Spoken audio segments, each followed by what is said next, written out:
Gracias, buenas noches a todos. Gracias por la oportunidad, como siempre, de estar con ustedes.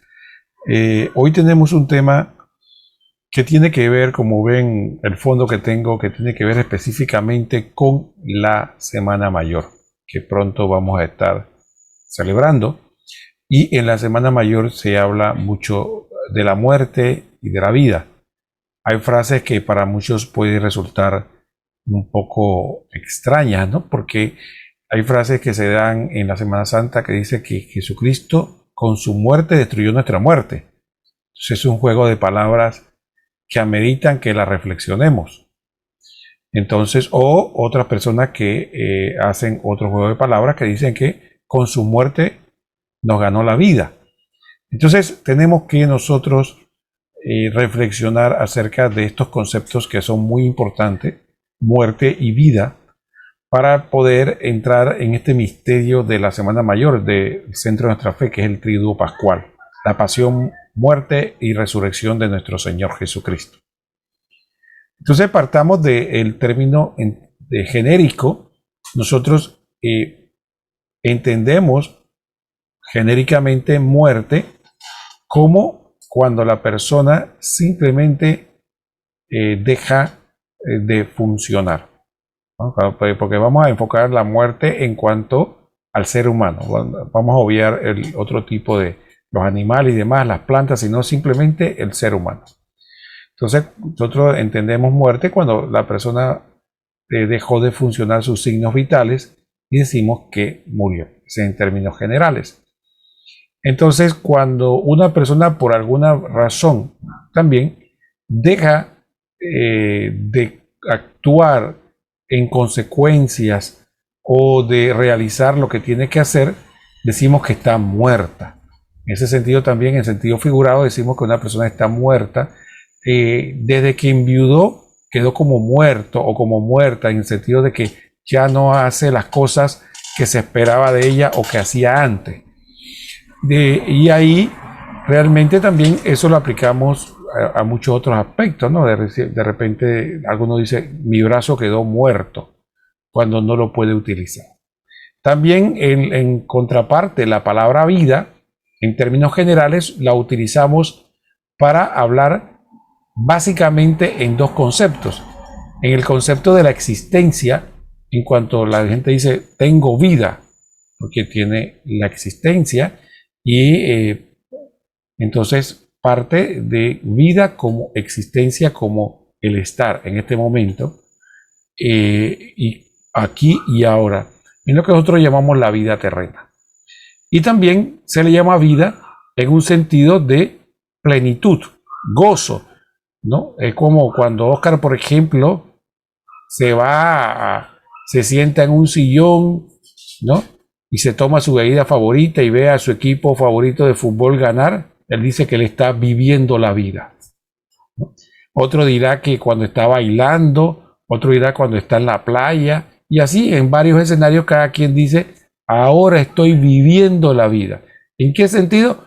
No es que no esté vivo, sino que simplemente está llegando a una plenitud.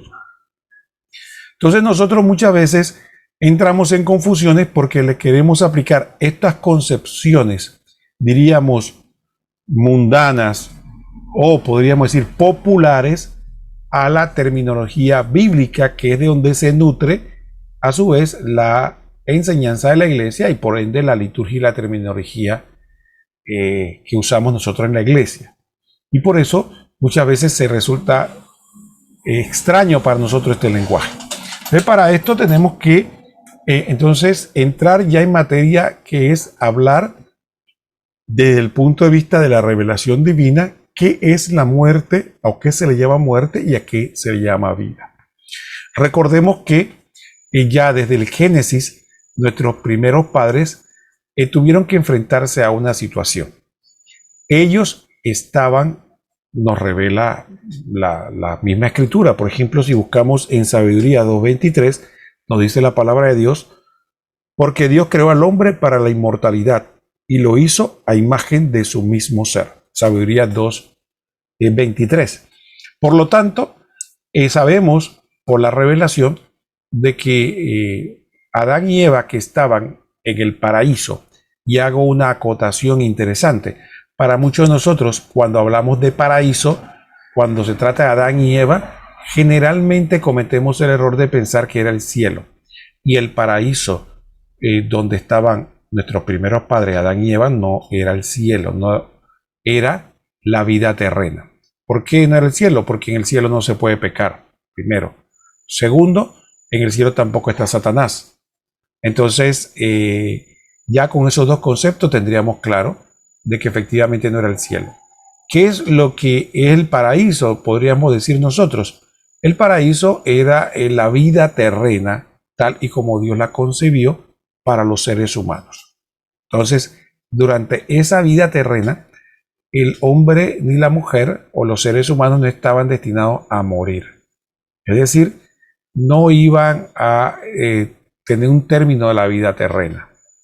Entonces ya algunos teólogos, ya esta es especulación porque obviamente no se dio de esa manera, entonces no podemos saber cómo sería, pero se colige de que tal y como la escritura nos enseña, si la muerte vino por el pecado, muy probablemente si no se hubiera pecado, el hombre no hubiera tenido que padecer la muerte. Simplemente si hubiera estado destinado al cielo, pero no sin tener que pasar por la muerte.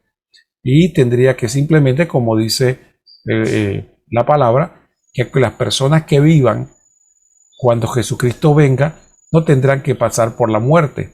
Dice que al sonido de la trompeta serán transformados inmediatamente. Entonces, estas personas que estén vivas o estén en la vida terrena cuando Jesucristo vuelva, no van a pasar por la muerte, van a ser transformados inmediatamente y llevados en las nubes.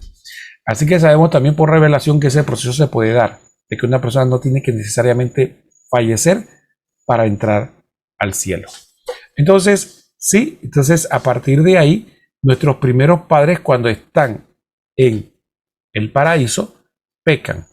Y a partir de ese pecado, entra la muerte en el mundo. La muerte entendida como una consecuencia del pecado. Y recuerden que cuando Dios le habla a Adán y Eva, no le está presentando un castigo, le está presentando las consecuencias de sus acciones. Es decir, cuando nosotros, el ser humano vive en un universo que tiene reglas, tanto materiales o físicas como espirituales. Y el hombre, evidentemente, si rompe esas reglas, tiene que pagar las consecuencias naturales de romper esas reglas. Entonces, cuando Dios le pronuncia y le hace el pronunciamiento y le dice que por haber cometido este pecado va a ocurrir estas situaciones, es más que un enunciado de la consecuencia de lo que ellos hicieron. Y una de las consecuencias es efectivamente que tienen que morir.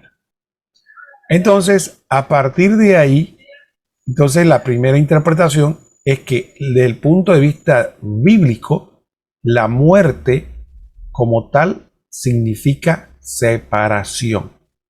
Entonces, aprendamos este concepto. Muerte es separación. Y asimismo, vida, desde el punto de vista bíblico, es comunión con Dios. Entonces, la vida natural que nosotros llamamos es dada por Dios. Y nosotros estamos vivos desde el punto de vista material o físico porque Dios nos sostiene en la vida. Entonces, en la medida de nuestra unión con Dios o la comunión que Dios tiene con nosotros tenemos vida natural. Y tener plenitud de vida es tener plenitud de comunión con Dios. Porque Dios no tiene la vida, Dios es la vida.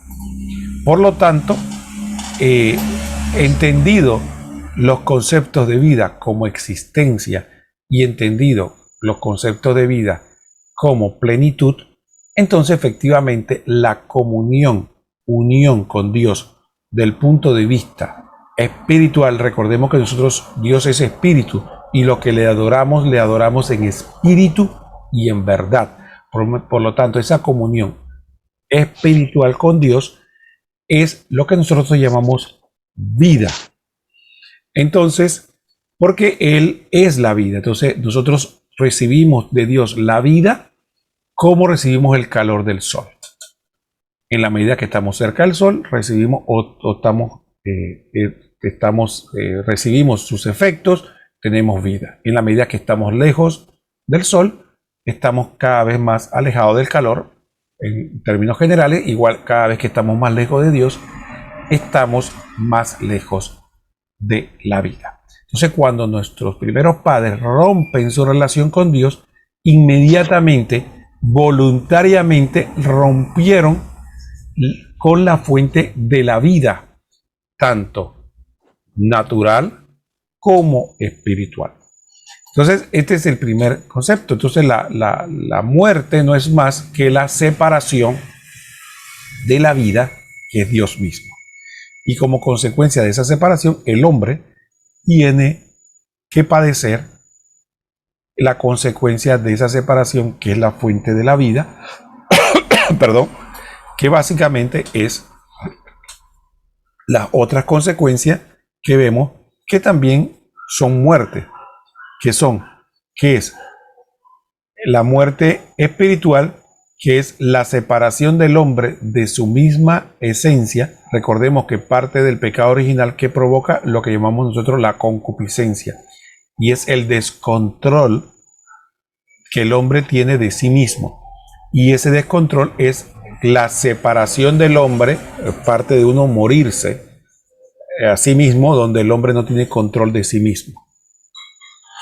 Alguien decía, haciendo una ejemplificación de este concepto, de que Dios no había dado en el orden de cómo debían ser las cosas, que estaba primero el cerebro o la razón, que es la que debía reinar porque estaba arriba, después el corazón, donde estaba la voluntad y los sentimientos, que también deberían gobernar en segundo nivel.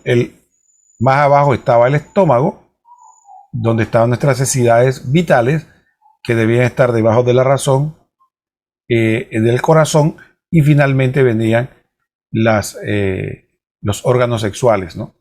Y que son los últimos que deberían estar. ¿Qué pasó con entonces, haciendo la imagen de que este es el hombre, esta es la cabeza, el corazón, el estómago y los genitales acá abajo? Entonces, esta es la visión de Dios. Pero ¿qué hizo el pecado original? El pecado original hizo esto. Entonces, ahora al revés. Ahora lo que gobierna son los genitales, las necesidades materiales, el corazón y de último la razón. Entonces el hombre fundamentalmente le es más fácil llevarse por los impulsos más básicos, más inmediatos, más placenteros, y eso fue una separación de sí mismo. Entonces el hombre está como dividido. San Pablo dice que me siento como dividido. No sé qué me pasa. No hago el bien que quiero, sino que hago el mal que no quiero. Entonces, eso fue la muerte espiritual que provoca ese desorden, esa división. El hombre no está unido en sí mismo, y eso es lo que poco a poco trata de construir la gracia. ¿Qué ocurre? Debido también a la separación del hombre de Dios, entonces el hombre también sufre la muerte física, que muchos de nosotros cometemos el error de confundirla con aniquilación, ¿no? La gente habla de cuando una persona muere, de que efectivamente la persona simple y llanamente desapareció, ya no existe más, ¿no? Y eso incluso entre católicos se da, y solamente tenemos que ir a un entierro de gente católica cuando vemos algunas personas que lloran a su difunto, no por el dolor del fallecimiento, de la separación, sino como que ya desapareció, fue aniquilado, ya no va a existir más en el universo. Entonces la gente tiene esa percepción de muerte. Sin embargo, la muerte en la escritura, tal y con la misma concepción, es la separación fundamentalmente del alma del cuerpo.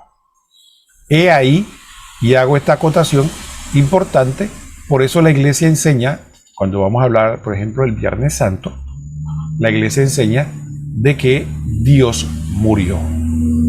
Entonces alguna gente se escandaliza. ¿Cómo es posible que Dios pueda morir si Dios es eterno? Bueno, a partir del hecho de que el hombre, la segunda persona de la Santísima Trinidad, Jesucristo, se encarna y se hace igual a nosotros en todo, menos en el pecado, a partir de ese momento, la segunda persona de la Santísima Trinidad, el Verbo, que está unido a las dos naturalezas, humana, la naturaleza humana y la naturaleza divina, a través de la naturaleza humana puede padecer la muerte. ¿En qué sentido?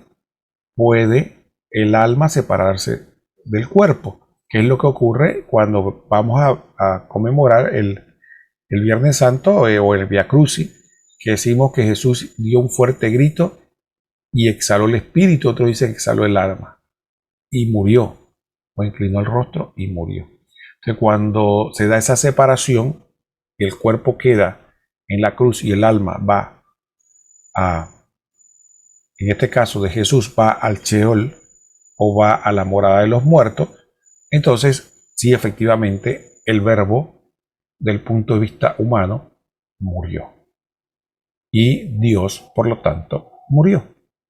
Y efectivamente, esto nos enseña que por eso es que tenemos que tener los conceptos claros cuando hablamos, porque si no tenemos claros los conceptos, entonces nos confundimos. Entonces, al cielo se le llama vida plena o vida eterna.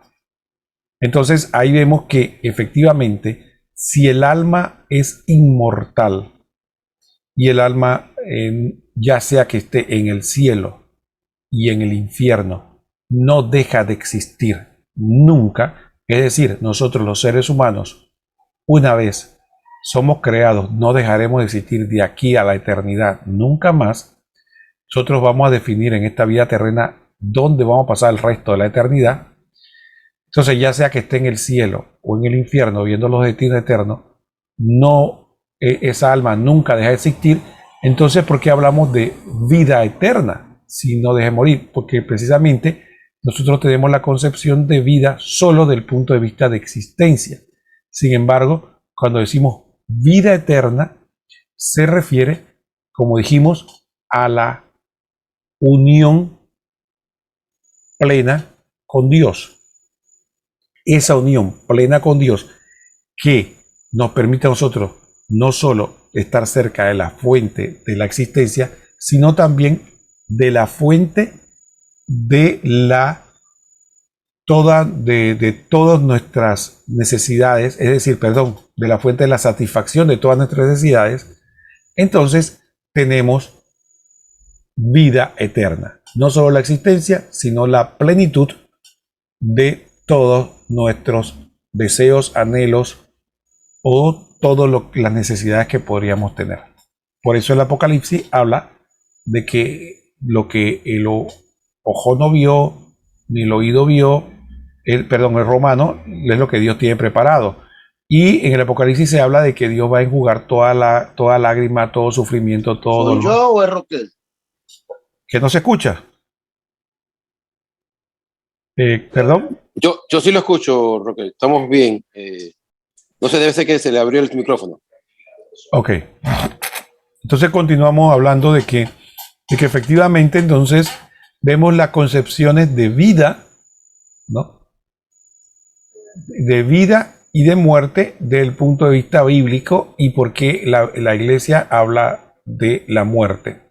Entonces, si se dan cuenta, volvemos al concepto de separación. Dijimos que la muerte es la separación del alma del cuerpo. También dijimos que la muerte es cuando decimos que morir, por ejemplo, hay frases en la Biblia que hablan de morir a uno mismo, ¿no?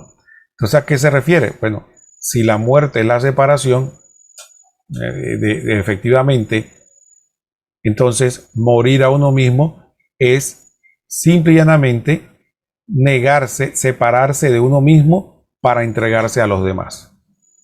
Entonces, cuando también o alguna persona plantean, por ejemplo, decir, ya no vivo yo, sino que es Cristo que vive en mí, no es que efectivamente, como volvemos al otro concepto, vida, desde el punto de vista bíblico, tiene que ver precisamente en comunión, en concepto de comunión y específicamente comunión con aquel que es la plenitud, que es la vida. Entonces, porque recuerda que nosotros no somos capaces ni tenemos en nosotros la vida, nosotros recibimos la vida y por lo tanto, como la recibimos, tenemos mayor plenitud en la medida que tenemos convivencia, unidad con quien es la vida. Por eso Jesucristo también dijo: yo soy el camino, la verdad y la vida.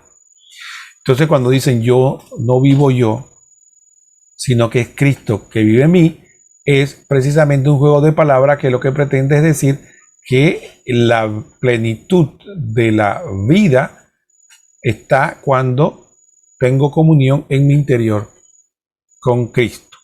Cuando yo digo que muero al pecado, es porque me estoy diciendo que estoy separándome del pecado. Igual que la muerte resulta ser una separación, en el caso el alma del cuerpo, entonces de la misma forma radical que el alma se separa del cuerpo y queda el cuerpo inerme y el alma va a su destino eterno, el cristiano debe morir, es tener esa separación radical al pecado. Entonces, viendo todo esto, entonces podemos ir viendo que el lenguaje, ¿no? El lenguaje bíblico tiene esta concepción de vida como comunión, unión con aquel que es la vida, no la fuente de la vida, es la vida, que es Dios. Y entonces nuestra necesidad de estar, entre más cerca estamos de Dios, más vida tenemos. Y como dijimos, vida en el sentido de no solo existencia, sino de plenitud. Entonces, muerte, como dijimos, es separación y por lo tanto la muerte por antonomasia es la separación de Dios, que es la que lleva adelante o tiene como consecuencia todas las muertes. Ahora, ¿qué pasa con el Cordero de Dios que quita el pecado del mundo? Desde la antigua alianza, cuando se hacía un sacrificio, este sacrificio efectivamente estaba cargado de simbolismo. Cuando se da, sobre todo en la antigua alianza, se hacían los sacrificios que eran los sacrificios expiatorios, que era aquellos donde se tomaba un animal y de manera simbólica el sumo sacerdote le imponía las manos, el penitente confesaba su pecado, se lo decía al sacerdote y decía: voy a dar este sacrificio.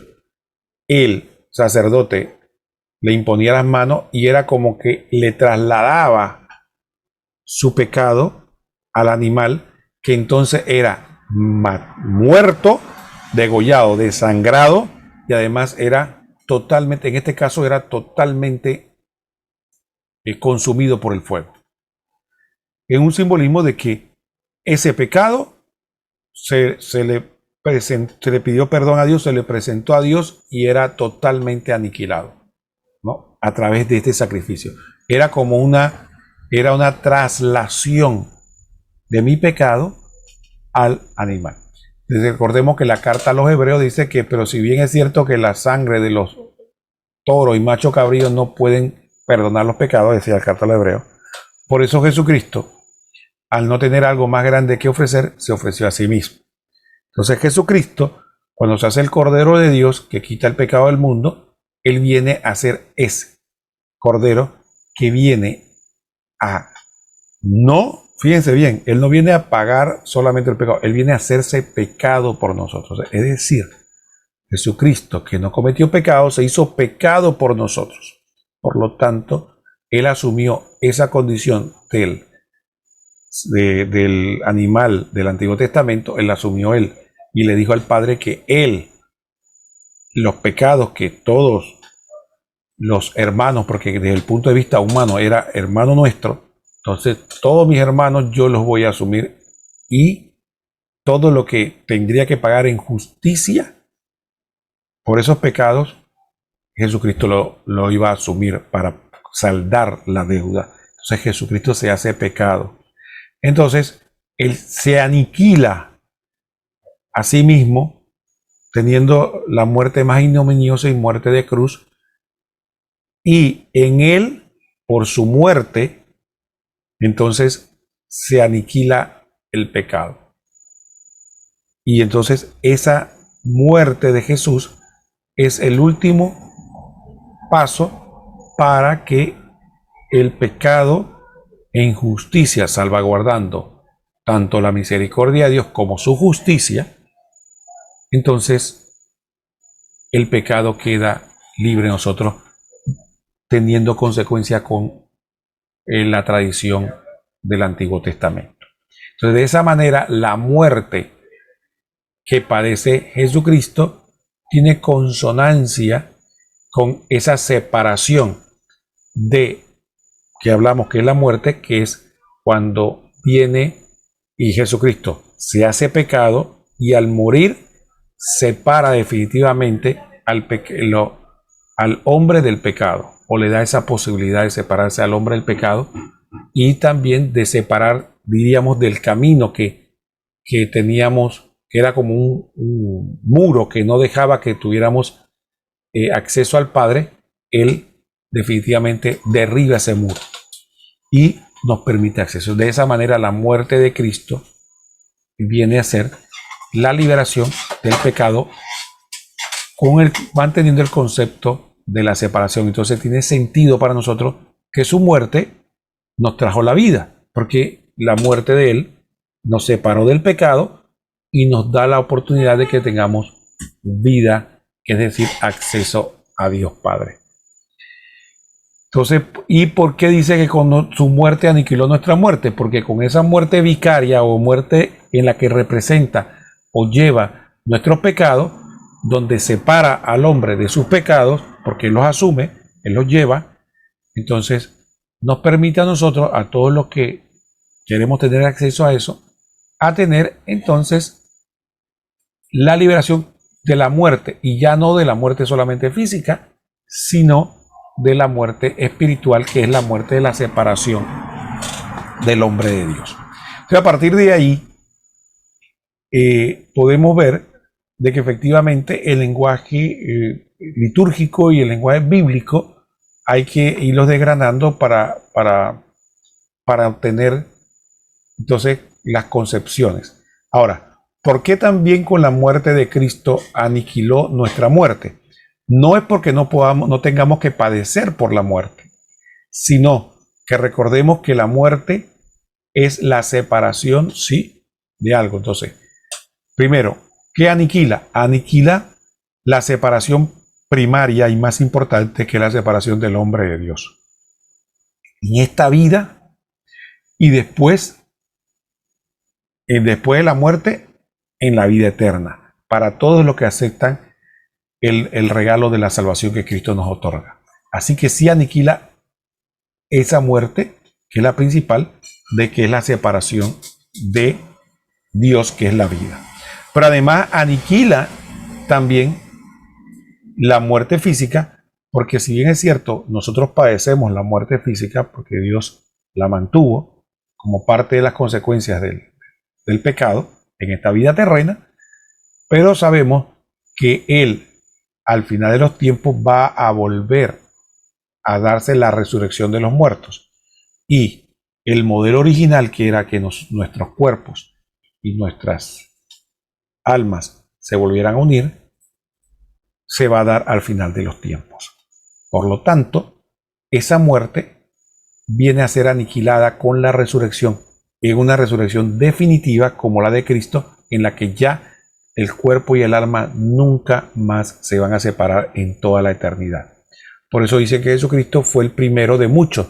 Por eso nosotros, cuando cantamos aleluya, gloria a Dios, no solo por el triunfo de Cristo en cuanto a la justicia de que el Cordero sufriente, Dios le hizo justicia y lo resucitó entre los muertos, sino también es un aleluya y un gloria para nosotros mismos, porque esa es garantía, es la semilla, la simiente la primicia, lo primero de lo que nosotros tenemos que recibir, que la muerte no tiene poder definitivo sobre nosotros, que nosotros vamos a morir durante un periodo, pero vamos a volver a tener nuestros cuerpos, los mismos cuerpos, porque ese es un concepto también básico. Por eso es que es importante para nosotros el concepto de la tumba vacía, porque no se trató de que Jesucristo volvió a ser un fantasma, sino que Jesucristo recupera su propio cuerpo y lo hace, lo vive y lo presenta ya glorioso, pero tanto es tan importante presentar que es el mismo cuerpo que incluso decide mantener, aunque no era necesario que lo hiciera, pero para legitimizar que su propio cuerpo mantiene las llagas del sufrimiento en la cruz. Tengo un cuerpo y es el mismo cuerpo.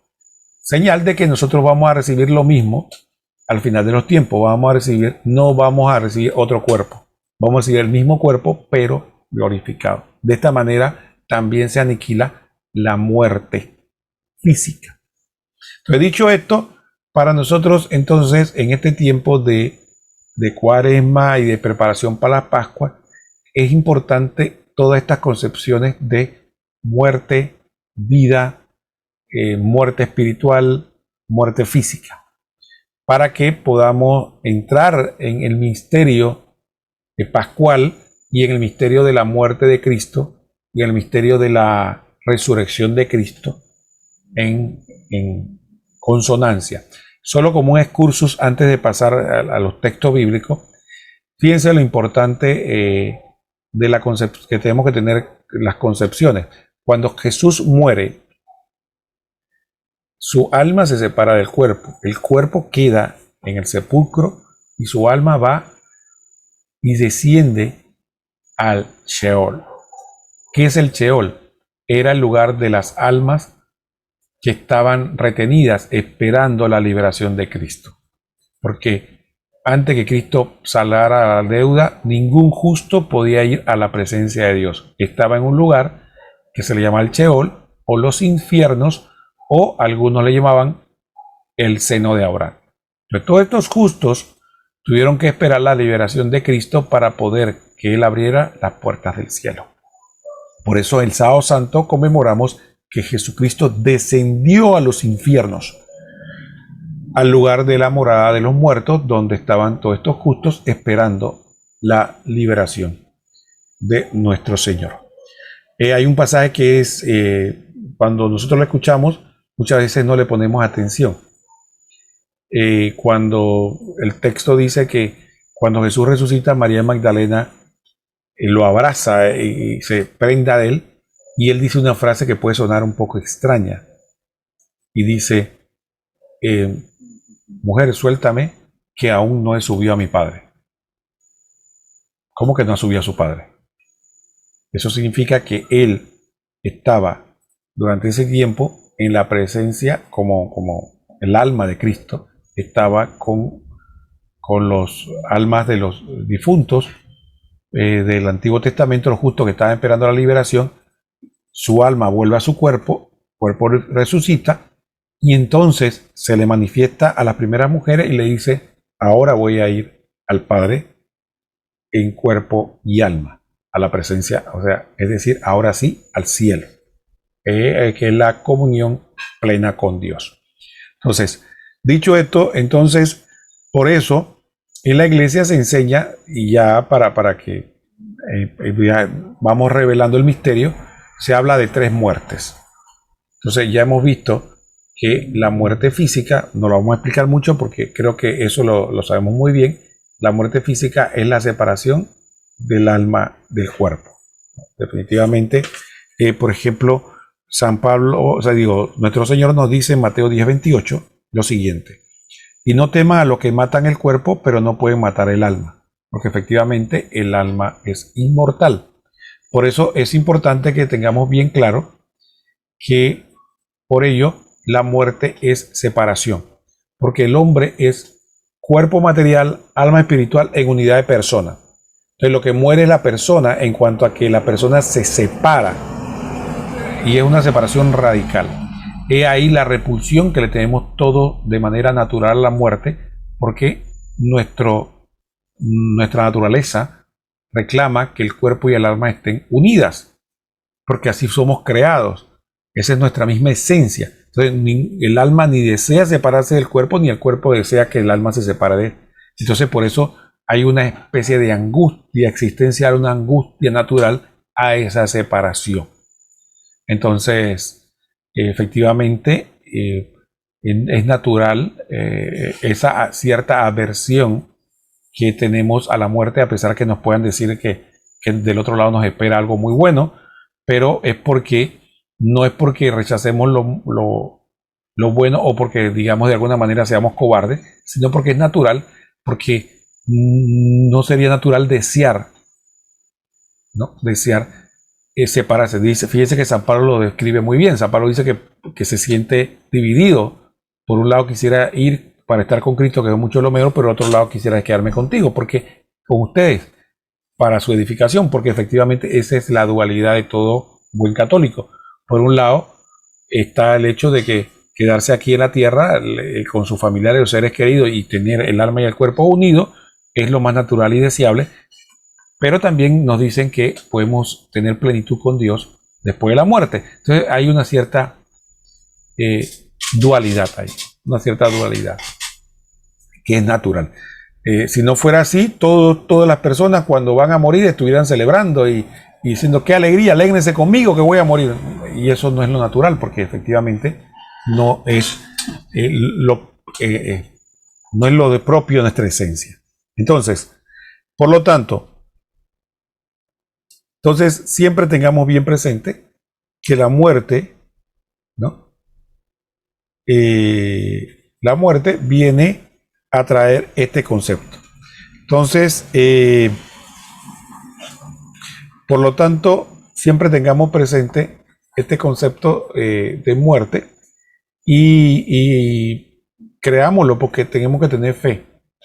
Y esto lo debemos aplicar para nosotros mismos, para nuestra vida y también para la vida de nuestros familiares y seres queridos. Nosotros no podemos vivir la vida como si no tuviéramos fe. Es como las personas que le piden a Dios que, Señor, danos sacerdotes, pero que no sean mis hijos, ¿no? Sí, danos mucha religión y sacerdotes, pero mis hijos no. Entonces, esa incoherencia es la que muchas veces vivimos nosotros con la muerte. Cuando las personas de repente van a un funeral, ¿no? La gente piensa en la muerte de todo el mundo, pero menos en la propia. Y cuando alguien le dice a otro, bueno, y cuando tú te mueres, ni lo menciones. Entonces, la pregunta es, ¿qué pensamos nosotros? ¿Que vamos a vivir 900 años, 1000 años? Ah, no, lo que pasa es que no quiero ni hablar no quiero ni pensar eso, pero ¿cómo no vas a pensar si precisamente cuando Dios define el momento de tu muerte es el momento en que te vas a encontrar con Dios? Es un momento difícil, sí, pero es el más importante. Pero no quiero pensar ni hables de eso, ni me lo menciones. Es cierto que nosotros no debemos ponerle fecha porque es Dios quien pone la fecha, pero lo que sí debemos saber es que la muerte está abrazada de nosotros y nosotros nos podemos separarnos. Es la hermana muerte, como dice San Francisco de Asís. Entonces, por lo tanto, el no meditar sobre la muerte y la muerte propia es un grave error.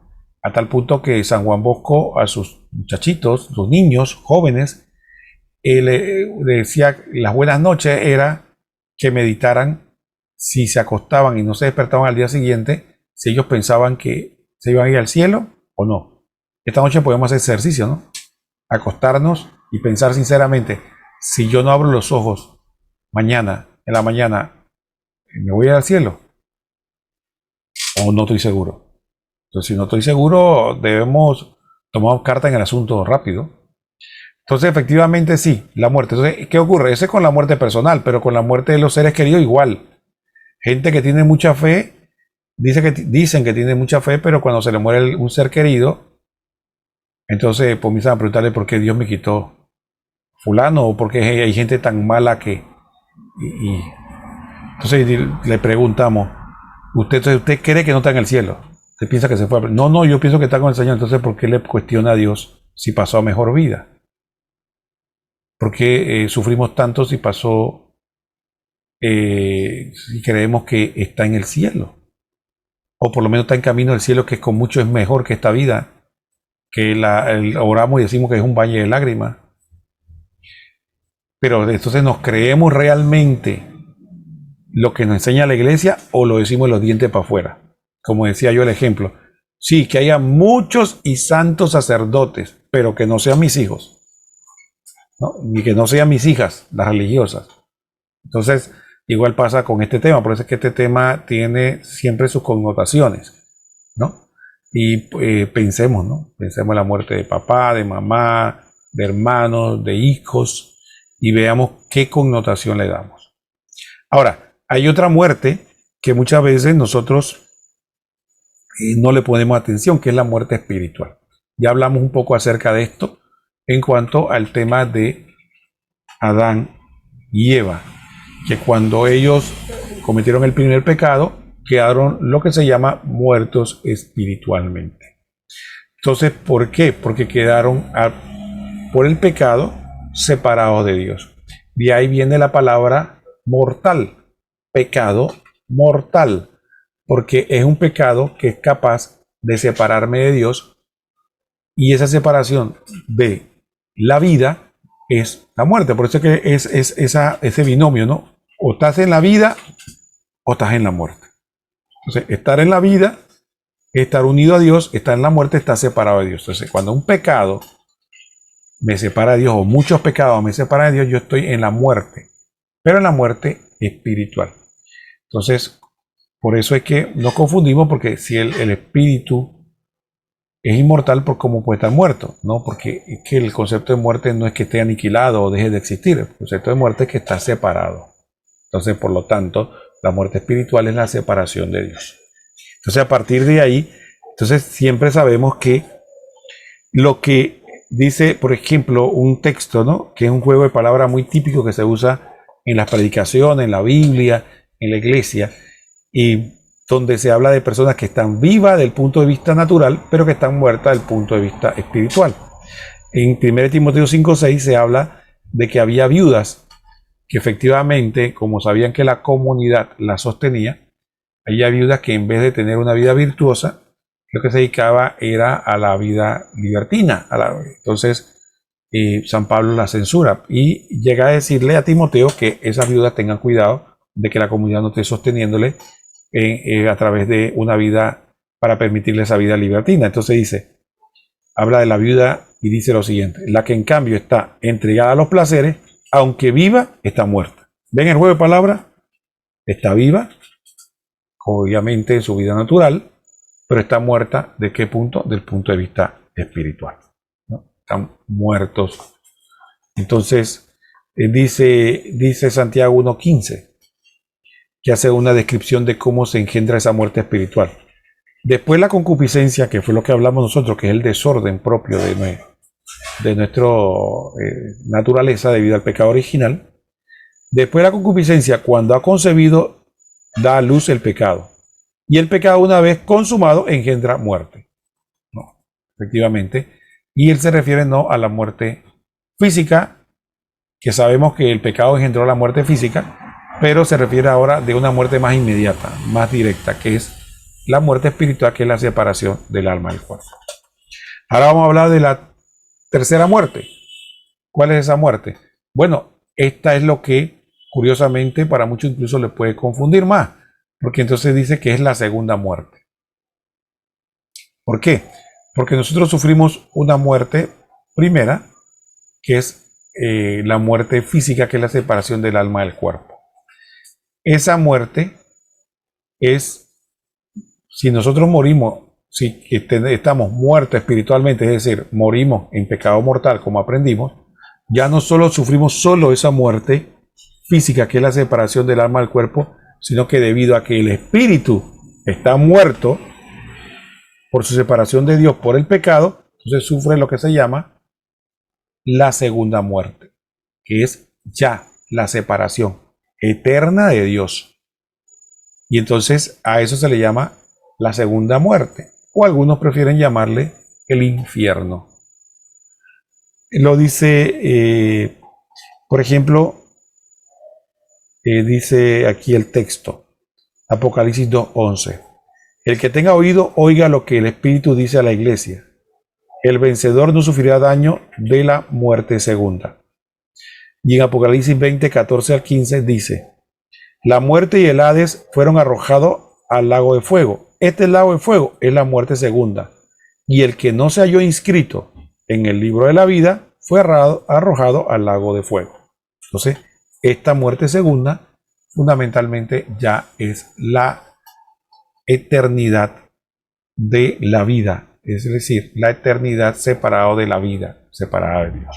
Entonces, en resumen, aquí encontramos estas tres muertes: la muerte física, la muerte espiritual y la segunda muerte, que es la del infierno.